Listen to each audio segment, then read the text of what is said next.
새벽 4시 깊은 산속 사찰의 종소리가 울립니다. 땡땡땡. 어둠 속에서 한 스님이 법당으로 걸어갑니다. 촛불 하나가 고요히 타오르고 있습니다. 스님은 촛불 앞에 앉아 조용히 눈을 감습니다. 안녕하세요, 청취자 여러분. 저는 지월 스님입니다. 오늘은 여러분께 죽음에 관한 이야기를 하려 합니다. 사람은 누구나 늙고 병들고 결국은 죽음을 맞이합니다. 이것은 피할 수 없는 진리입니다. 부처님께서도 예수님께서도 그 어떤 성인도 피하지 못한 길입니다. 그런데 말입니다. 우리는 왜 이렇게 죽음이 두려운 걸까요? 밤에 잠들 때 혹시 내일 아침 눈을 뜰 수 있을까 불안해하신 적 있으신가요? 병원에 갈 때마다 혹시 큰 병이 발견되는 건 아닐까 두려워하신 적 있으신가요? 친구의 부음 소식을 들을 때마다 다음은 나일까 생각하신 적 있으신가요? 여러분만 그런 게 아닙니다. 누구나 죽음이 두렵습니다. 저도 그렇습니다. 하지만 오늘 저는 여러분께 말씀드리고 싶습니다. 죽음이 두려운 진짜 이유는 무엇인지, 그리고 그 두려움을 어떻게 평안으로 바꿀 수 있는지 부처님께서 전하신 지혜를 통해 말씀드리겠습니다. 죽음, 정말 그게 두려운 걸까? 여러분, 솔직히 말씀드리겠습니다. 죽음 그 자체는 두렵지 않습니다. 무슨 소리냐고요? 잠시만 들어보세요. 잠들 때를 생각해 보세요. 우리는 매일 밤 잠에 듭니다. 의식이 사라집니다. 8시간 동안 아무것도 모릅니다. 그게 두렵습니까? 아니죠. 오히려 편안합니다. 죽음도 마찬가지입니다. 죽음 그 자체는 의식이 없는 상태입니다. 고통도 두려움도 없습니다. 그렇다면 우리가 정말 두려워하는 것은 무엇일까요? 첫째, 죽어가는 과정이 두렵습니다. 아프지 않을까? 고통스럽지 않을까? 외롭지 않을까? 이런 걱정들이 우리를 괴롭힙니다. 둘째, 남겨질 사람들이 걱정됩니다. 배우자는 혼자 어떻게 살까? 자식들은 슬퍼하지 않을까? 내가 없어도 괜찮을까? 이런 염려들이 마음을 무겁게 합니다. 하지만 가장 중요한 세 번째, 우리가 진짜 두려워하는 것은 바로 이겁니다. 나는 과연 잘 살았는가? 이 질문입니다. 부처님께서는 이렇게 말씀하셨습니다. 죽음이 두려운 것이 아니다. 후회가 두려운 것이다. 여러분, 한번 생각해 보세요. 만약 당신이 나는 정말 잘 살았다, 후회 없다고 확신할 수 있다면 죽음이 그렇게 두려울까요? 아닙니다. 죽음이 두려운 이유는 우리가 아직 제대로 살지 못했다고 느끼기 때문입니다. 사랑하는 사람에게 미안한 것들, 하고 싶었는데 하지 못한 것들, 잘못했는데 사과하지 못한 것들, 이런 후회들이 우리를 두렵게 만듭니다. 무상의 의미. 부처님께서는 무상에 대해 말씀하셨습니다. 무상이란 머물러 있지 않음입니다. 모든 것은 변합니다. 젊음도, 건강도, 부도, 명예도 모두 변합니다. 봄이 오면 꽃이 피고 가을이 오면 잎이 집니다. 이것이 자연의 이치입니다. 사람도 마찬가지입니다. 태어나면 자라고, 자라면 늙고, 늙으면 죽습니다. 이것은 잘못된 것이 아닙니다. 자연스러운 것입니다. 하지만 우리는 이 자연스러운 이치를 받아들이지 못합니다. 왜냐하면 집착하기 때문입니다. 나는 늙고 싶지 않다. 죽고 싶지 않다. 하지만 원한다고 해서 늙지 않는 것은 아닙니다. 원한다고 해서 죽지 않는 것도 아닙니다. 부처님께서는 말씀하셨습니다. 무상을 깨달으면 죽음이 두렵지 않다. 왜냐하면 죽음도 변화의 일부일 뿐이기 때문입니다. 봄이 여름으로 변하듯 삶이 죽음으로 변하는 것 뿐입니다. 생사이려. 부처님께서는 또 이렇게 말씀하셨습니다. 삶과 죽음은 둘이 아니다. 하나다. 이것을 생사이려라고 합니다. 무슨 뜻일까요? 삶이 있으면 죽음이 있고 죽음이 있으면 다시 삶이 있습니다. 동전의 양면과 같습니다. 앞면이 있으면 뒷면이 있고 뒷면이 있으면 앞면이 있습니다. 삶만 원하고 죽음을 거부하는 것은 동전의 앞면만 원하고 뒷면은 없애려는 것과 같습니다. 불가능합니다. 삶을 받아들이면 죽음도 받아들여야 합니다. 그것이 완전한 삶입니다. 여러분, 이렇게 생각해 보세요. 당신이 아침에 눈을 뜨는 것은 밤에 잠들었기 때문입니다. 밤에 잠들지 않았다면 아침에 눈을 뜰 수도 없습니다. 마찬가지로 죽음이 없다면 새로운 삶도 없습니다. 부처님께서는 윤회를 말씀하셨습니다. 이번 생이 끝나면 다음 생이 시작됩니다. 죽음은 끝이 아니라 새로운 시작입니다. 그러니 두려워할 필요가 없습니다. 그렇다면 어떻게 해야 할까요? 이론은 알겠습니다. 하지만 현실은 다릅니다. 머리로는 이해해도 가슴은 여전히 두렵습니다. 밤에 잠들 때 여전히 불안합니다. 건강검진을 받을 때 여전히 떨립니다. 그렇다면 어떻게 해야 이 두려움을 평안으로 바꿀 수 있을까요? 제가 오늘 여러분께 3가지 실천 방법을 알려드리겠습니다. 이것은 이론이 아닙니다. 실제로 매일 할 수 있는 것들입니다. 저도 매일 실천하고 있습니다. 그리고 확실히 효과가 있습니다. 첫 번째, 오늘 하루 감사 3가지 적기. 매일 저녁 잠들기 전에 노트를 꺼내세요. 그리고 오늘 하루 감사한 것 3가지를 적으세요. 예를 들면 이렇게요. 오늘 아침 햇살이 따뜻했다. 감사합니다. 오늘 밥이 맛있었다. 감사합니다. 오늘 가족과 통화했다. 감사합니다. 아주 작은 것도 괜찮습니다. 오히려 작은 것이 더 좋습니다. 왜 이것이 중요할까요? 죽음이 두려운 이유는 나는 제대로 살지 못했다는 생각 때문입니다. 하지만 매일 감사한 것을 적다 보면 깨닫게 됩니다. 아, 나는 매일 이렇게 많은 것을 누리며 살고 있구나. 그러면 후회가 줄어듭니다. 그리고 죽음의 두려움도 줄어듭니다. 제가 아는 한 할머니가 계십니다. 80세입니다. 5년 전부터 매일 감사일기를 쓰셨습니다. 처음에는 감사할 게 뭐가 있나 싶으셨답니다. 늙고 아프고 외롭고. 하지만 억지로라도 3가지씩 적으셨습니다. 그런데 1년쯤 지나니까 신기한 일이 일어났답니다. 감사할 것이 3개가 아니라 10개, 20개씩 보이기 시작했답니다.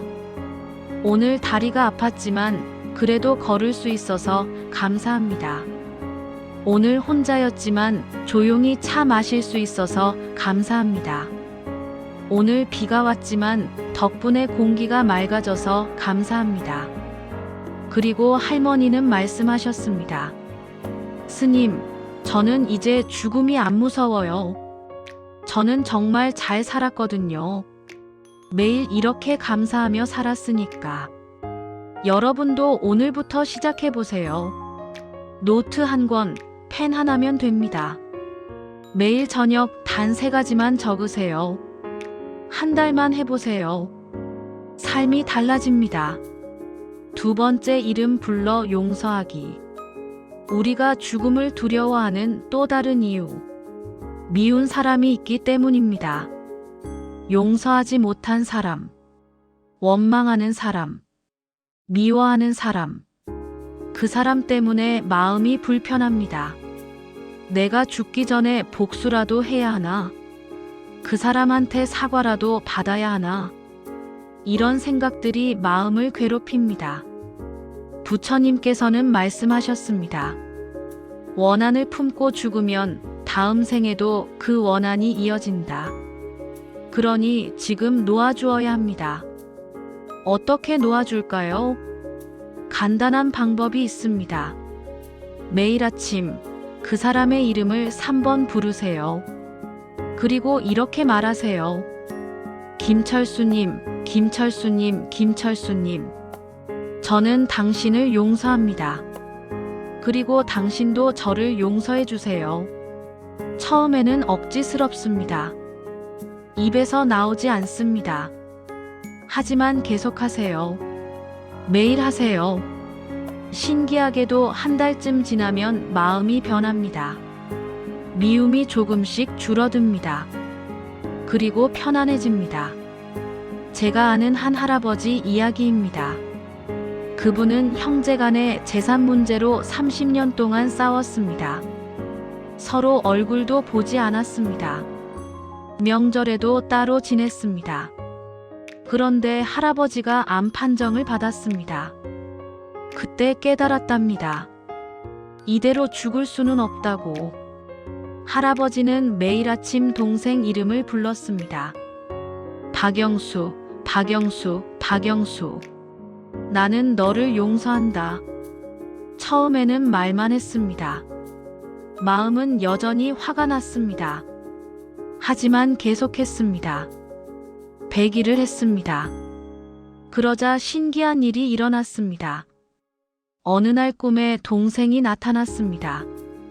그리고 울면서 사과했습니다. 할아버지도 꿈에서 동생을 안아주며 울었습니다. 다음 날 할아버지는 동생에게 전화했습니다. 영수야, 형이야. 30년 만에 전화한다. 미안하다. 동생도 울면서 대답했습니다. 형님, 저도 미안해요. 정말 미안해요. 두 형제는 만났습니다. 그리고 화해했습니다. 할아버지는 그 후 6개월을 더 사셨습니다. 그리고 평안히 돌아가셨습니다. 여러분, 미운 사람이 있습니까? 용서하지 못한 사람이 있습니까? 그 사람을 위해서가 아닙니다. 여러분 자신을 위해서입니다. 오늘부터 시작하세요. 그 사람 이름을 3번 부르세요. 그리고 용서하세요. 처음에는 말뿐이어도 괜찮습니다. 계속하다 보면 마음도 따라옵니다. 세 번째 죽음 명상 3분. 마지막 방법입니다. 가장 강력한 방법입니다. 죽음 명상. 죽음이 무서운데 죽음을 명상하라고요? 네, 맞습니다. 부처님께서도 죽음 명상을 강조하셨습니다. 왜냐하면 죽음을 직시해야 삶이 소중해지기 때문입니다. 방법은 간단합니다. 매일 아침 또는 저녁 조용한 곳에 앉으세요. 눈을 감으세요. 그리고 이렇게 생각하세요. 나는 반드시 죽는다. 언제 죽을지 모른다. 오늘 죽을 수도 있다. 그렇다면 오늘 하루를 어떻게 살아야 할까? 처음에는 무섭습니다. 두렵습니다. 하지만 계속하다 보면 이상한 일이 일어납니다. 오히려 평안해집니다. 왜냐하면 깨닫기 때문입니다. 아, 나는 언젠가 죽는구나. 그렇다면 오늘이 정말 소중하구나. 그러면 사소한 일에 화내지 않게 됩니다. 작은 것에 감사하게 됩니다. 사랑하는 사람을 더 소중히 여기게 됩니다. 저는 매일 아침 이 명상을 합니다. 나는 오늘 죽을 수도 있다. 그러면 하루가 달라집니다. 짜증날 일도 뭐 오늘 죽을 수도 있는데 이까짓 것 하고 넘어갑니다. 아내한테도 오늘이 마지막 일 수도 있으니 잘해야지 하고 친절해집니다. 밥 한 끼도 마지막 밥일 수도 있으니 감사히 먹어야지 하고 음미합니다. 죽음을 생각하면 삶이 더 생생해집니다. 여러분도 한번 해보세요. 처음에는 3분만 해보세요. 나는 반드시 죽는다. 언제 죽을지 모른다. 그렇다면 오늘을 어떻게 살까? 이것만 생각해도 하루가 달라집니다. 여러분, 오늘 긴 이야기 들어주셔서 감사합니다. 마지막으로 한 가지만 더 말씀드리겠습니다. 죽음은 끝이 아닙니다. 죽음은 거울입니다. 당신이 어떻게 살았는지를 비추는 거울입니다. 잘 살았다면 죽음 앞에서도 평안할 것입니다. 후회 없이 살았다면 죽음 앞에서도 미소 지을 수 있을 것입니다. 부처님께서는 말씀하셨습니다. 죽음을 두려워 말라. 다만 후회 없이 살라. 오늘 하루를 따뜻하게 살았다면 당신은 죽음 앞에서도 이미 평안한 사람입니다. 오늘 누군가를 웃게 만들었다면 당신은 이미 의미 있는 하루를 산 것입니다. 오늘 작은 것에 감사했다면 당신은 이미 행복한 사람입니다. 오늘부터 시작하세요. 여러분, 오늘 밤부터 시작하세요. 첫째, 감사 3가지를 적으세요. 오늘 무사히 하루를 살았다. 감사합니다. 이것만으로도 충분합니다. 둘째, 미운 사람 이름을 부르세요. 님, 저는 당신을 용서합니다. 처음에는 말뿐이어도 괜찮습니다. 셋째, 죽음을 명상하세요. 나는 반드시 죽는다. 그렇다면 오늘을 소중히 살자. 단 3분이면 됩니다. 이 3가지를 매일 하세요. 한 달만 해보세요. 그러면 죽음이 덜 무서워질 것입니다. 아니, 죽음을 받아들일 수 있게 될 것입니다. 그리고 무엇보다 오늘 하루가 더 소중해질 것입니다. 지월 스님의 마지막 말. 저도 언젠가 죽습니다. 스님이라고 죽음을 피할 수 없습니다. 하지만 저는 두렵지 않습니다. 왜냐하면 저는 매일 후회 없이 살려고 노력하기 때문입니다. 매일 감사하고 매일 용서하고 매일 죽음을 명상합니다. 그러니 죽음이 와도 괜찮습니다. 나는 잘 살았다고 말할 수 있을 것 같습니다. 여러분도 그렇게 사세요. 후회 없이, 감사하며, 사랑하며. 그러면 죽음은 더 이상 두렵지 않습니다. 오히려 평안한 안식이 될 것입니다. 부처님께서 우리 모두를 지켜주시길 기도합니다. 나무아미타불 관세음보살. 고맙습니다. 에필로그. 다음 날 아침, 한 70대 할머니가 노트를 펼쳤습니다. 그리고 떨리는 손으로 적기 시작했습니다. 오늘 감사한 것 3가지. 첫째, 아침에 눈을 떴다. 감사합니다. 둘째, 어젯밤 잘 잤다. 감사합니다. 셋째, 오늘도 살아있다. 감사합니다. 할머니는 노트를 덮으며 미소 지었습니다. 그래, 나는 잘 살고 있어. 매일 이렇게 감사하니까. 그리고 창밖을 바라봤습니다. 아침 햇살이 따뜻했습니다.